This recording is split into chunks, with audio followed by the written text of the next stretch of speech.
அஸ்ஸலாமு அலைக்கும் வரஹ்மத்துல்லாஹி வபரகாத்துஹு. பிஸ்மில்லாஹிர் ரஹ்மானிர் ரஹீம். ஹதீஸ் நம்பர் 4. பாவ அழுக்குகளை போக்கும் தொழுகை. ரசூலுல்லாஹி ஸல்லல்லாஹு அலைஹி வஸல்லம் அவர்கள் கூற தாம் கேட்டதாக ஹஸ்ரத் அபூ ஹுரைரா ரலியல்லாஹு அன்ஹு அவர்கள் அறிவிக்கிறார்கள்.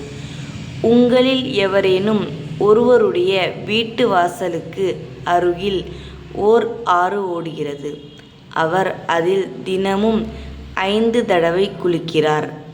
அவரது உடலில் கொஞ்சமும் அழுக்கு இருக்குமா என்று நபி அவர்கள் வினவிய போது, அழுக்கு அறவே இருக்காது என சஹாபாக்கள் பதிலளித்தார்கள்.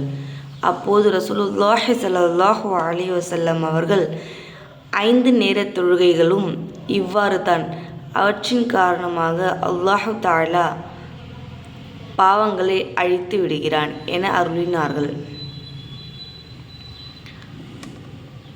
ஹஸ்ரத் ஜாஃபிர் ரலியல்லாஹு அன்ஹு அவர்கள் அறிவிப்பதாவது, ஐங்கால தொழுகைகளுக்கு உதாரணமாகிறது. உங்களில் ஒருவருடைய வீட்டு வாசலுக்கு முன்னால் பெருக்கெடுத்து ஓடும் ஆழமான ஆற்றில் 5 முறை அவர் குளிப்பதை போன்றதாகும் என ரசூலுல்லாஹி ஸல்லல்லாஹு அலைஹி வஸல்லம் அவர்கள் அருளினார்கள்.